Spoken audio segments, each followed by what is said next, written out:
Olá, eu sou o pastor Adejalan Ramos. Hoje vamos falar sobre a lição de número 6, a sexualidade humana. Estamos estudando sobre o homem, antropologia bíblica. A lição de número 6 ela tem como objetivo geral mostrar que o sexo foi criado por Deus para ser desfrutado dentro do matrimônio. E como objetivos específicos, nós temos conceituar a palavra sexo, enfatizar que Deus criou apenas dois sexos. Segundo, elencar os objetivos da sexualidade humana e apontar as distorções da sexualidade. Então, a nossa lição de hoje o texto básico da lição está em Marcos 19, 1 a 12.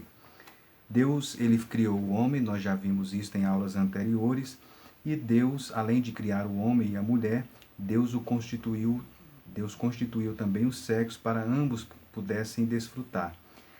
E isso fica claro, então, no plano original de Deus. O sexo ele foi criado por Deus, isso fica bem claro no plano original de Deus, para ser desfrutado entre um homem e uma mulher.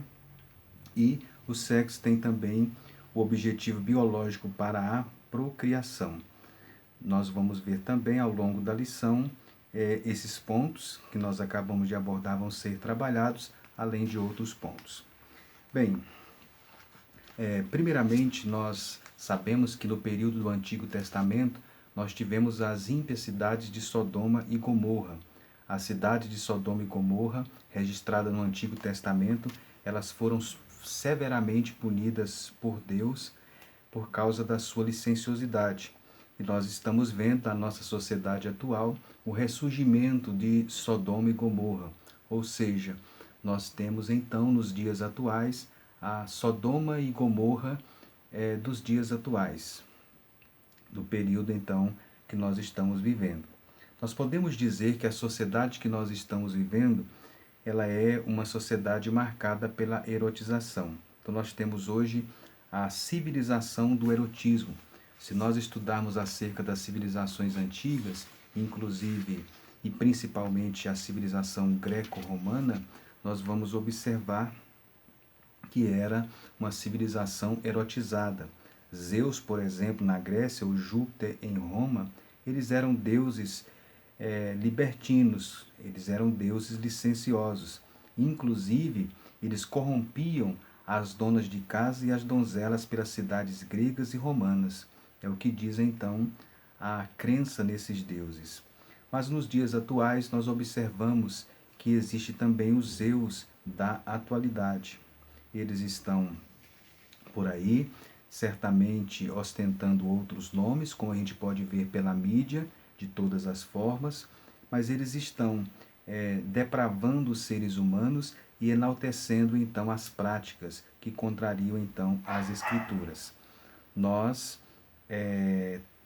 tivemos e temos então hoje uma civilização então erótica, não só erótica como também violenta. O sexo hoje ele é explorado sem pudor, ele passa pelas modas, pelas grifes, né, de forma degradante, inclusive indefinindo o sexo e lançando os homens e as mulheres à devassidão.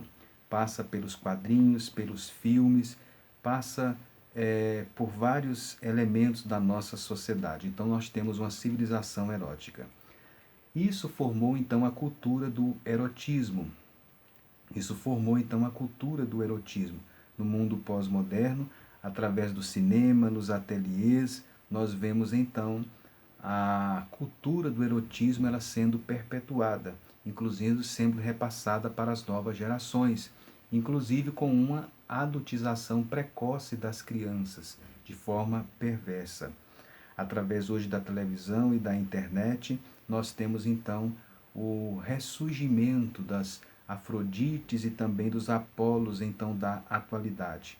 O adultério, a fornicação, o homossexualismo, a pedofilia levou então a sociedade que nós estamos vivendo a tolerar o intolerável. Jesus disse que por se multiplicar a iniquidade, o amor de muitos iriam esfriar. O diabo então coloca os seus produtos à venda e muitas pessoas da atualidade ousam então comprá-los, né? A concupiscência enfim, hoje está presente nas escolas, nas igrejas, nos órgãos públicos, é a cultura do erotismo. Mas nós também temos a religião do erotismo. No mundo antigo, muitas das práticas religiosas estavam associadas às questões sexuais, ao erotismo. E nos dias atuais também nós observamos isto. No tempo do profeta Oséias, Oséias 4, versículo 10, a Bíblia fala sobre pessoas que se entregavam à sensualidade. Hoje já inclusive está aparecendo igrejas evangélicas que acolhem em seu meio pessoas que se entregam às mais licenciosas práticas sexuais. Inclusive algumas igrejas já defendem o homossexualismo como se fosse uma prática normal.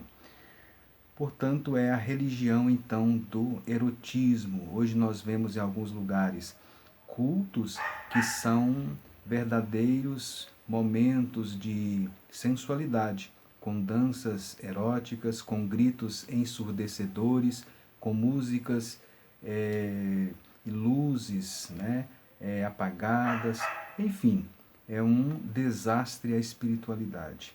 Então, a religião do erotismo nós estamos vivendo. Então, temos uma civilização do erotismo, uma cultura do erotismo, uma religião do erotismo, uma sociedade erotizada.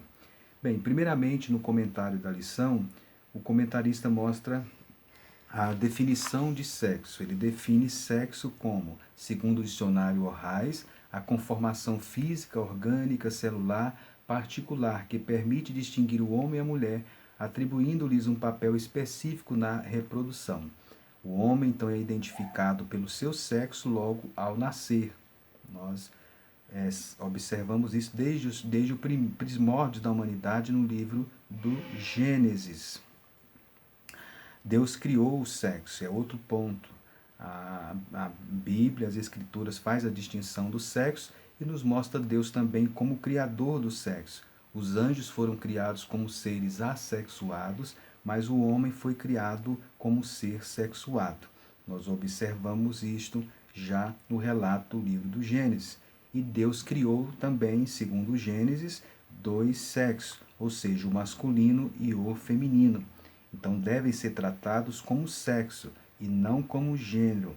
Ainda que alguém exteriormente transmude-se, mas jamais vai perder a essência do sexo que nasceu. Né? Assim, o homossexualismo é uma prática, portanto, abominável aos olhos de Deus. Bem, qual foi o objetivo de Deus ao criar o sexo? Inicialmente, nós podemos afirmar que o sexo foi criado por Deus e a Bíblia nos apresenta pelo menos três coisas em relação ao sexo, em relação à natureza do sexo. A Bíblia nos mostra que o sexo é bom, porque em Gênesis 1:10 a Bíblia diz que tudo quanto Deus fez, Deus viu que era bom. A Bíblia também nos apresenta o sexo como poderoso, porque em Gênesis 1:28 Deus disse: crescei, multiplicar e enchei a terra, e é através do sexo que novas pessoas podem nascer, podem ser geradas e nascer, portanto é um meio de multiplicação, é o sexo, portanto ele é poderoso. E em terceiro lugar, nos mostra que o sexo precisa ser controlado. Ou seja, qualquer coisa tão poderosa quanto o sexo precisa ser controlada. É isso que a Bíblia, então, nos mostra. Então, a natureza do sexo. Mas também o comentarista ele aborda sobre os objetivos da sexualidade humana. O primeiro objetivo é a procriação, conforme a Bíblia nos mostra, gerar filhos, procriar. O segundo objetivo é a união conjugal, ou seja, foi feito para ser desfrutado dentro do âmbito do casamento, Gênesis 2:24. Quando fora do casamento, ele configura-se como ofensa e pecado contra o Criador, e o sexo também foi criado para a glória de Deus. Então, o sexo na Bíblia, ele não é visto como uma atividade meramente fisiológica ou recreativa, ele é também para a glória de Deus. Logicamente, então, sendo o sexo criado por Deus, Satanás ele procura distorcer tudo aquilo que foi criado por Deus. Ele se lança então contra a obra-prima da criação, que é o ser humano, e ele então tenta produzir distorções naquilo que foi criado por Deus. Dentre essas distorções, nós temos então o sexo. A terceira parte, então, do comentário da nossa lição aborda sobre as distorções da sexualidade. A primeira distorção da sexualidade que é abordada é a fornicação. A fornicação é a relação sexual antes do casamento, 1 Timóteo 1,10. Quando um rapaz e uma moça praticam sexo antes do casamento, pecam, portanto, contra o Senhor. É assim que as Escrituras nos mostram. Em segundo lugar, a segunda distorção da sexualidade é o adultério. É o pecado cometido fora do casamento. Deus, então, para proteger a harmonia conjugal, disse: não adulterarás. Êxodo 20, versículo 14. E Mateus 5, 27 e 28, Jesus falou acerca disso no Sermão da Montanha, sobre a cobiça. A terceira distorção do sexo é o homossexualismo, é a relação sexual de pessoas do mesmo sexo. O homossexualismo é conhecido nas Escrituras como o pecado de Sodoma e Gomorra, Deuteronômio 23, 18, 1 Coríntios 6, 9, 1 Timóteo 1, 10. Contraria o plano divino quanto ao casamento. Portanto, o plano de Deus em relação ao casamento, que é o heterossexualismo, ele é distorcido quando há a prática homossexual. Embora Jesus, ele veio para salvar a todos, inclusive os homossexuais. Uma outra distorção do sexo ou da sexualidade é a ideologia de gênero. A chamada ideologia de gênero é mais uma tralha que foi inventada pelos inimigos da família cristã. Ou seja, segundo esta visão, a ideologia de gênero, o sexo é meramente uma construção social. E isso instiga os pais a educar os filhos de forma neutra, deixando os meninos e as meninas à escolha do seu sexo social ou ideológico. A Bíblia, ela não aprova tal atitude. O livro sagrado, ele mostra que o sexo não é uma construção social. As Escrituras, o livro de Deus, nos mostra que o sexo é uma questão biológica criada por Deus. A quinta distorção que nós temos em relação à sexualidade é a pornografia, né? O vício da pornografia. Nós estamos vendo hoje, com o avanço das mídias, os tablets, os celulares, nós vemos então um avanço da pornografia. Inclusive, caro professor de escola dominical, se você tiver acesso, nós recomendamos este livro, A Armadilha da Pornografia, com orientações para pastores e leigos acerca do vício sexual. Ele é da editora CPAD. Portanto, A Armadilha da Pornografia pode ser uma referência bibliográfica que você pode utilizar para preparar a sua aula. Bem, então as distorções acerca da sexualidade. É isso que nós vemos na terceira parte. Então, concluindo, nós podemos, então, além da pornografia, nós podemos também atentar para a questão dos maus pensamentos. Tiago falou sobre controlar os pensamentos, e Tiago mostra na carta de Tiago 1, 13 a 15 como é que funciona a mecânica do pecado, e o pensamento é uma das questões que vem um olhar concupiscente, depois vem a cobiça, enfim.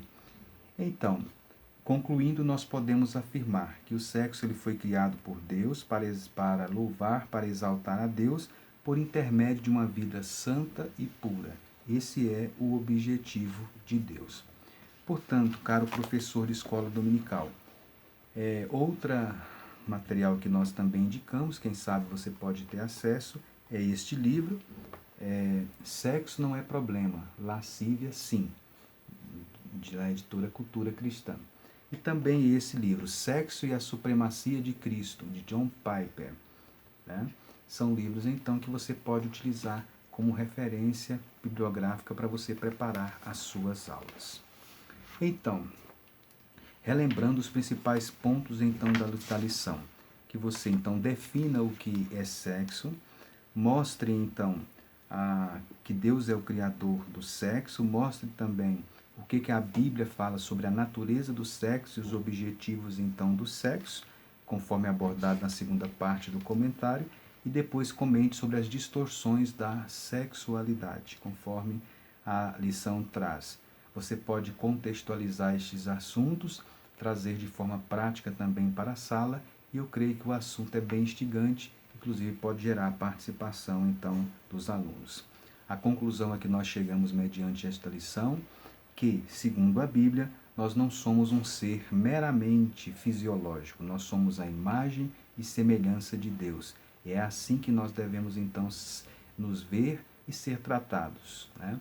A nossa dimensão não é apenas a dimensão física, ela vai além das questões físicas. Portanto, que Deus abençoe cada professor de escola dominical, aproveite essa oportunidade singular para que você possa realçar este ensino tão relevante, né, da palavra de Deus e da dimensão humana, que é a sexualidade humana.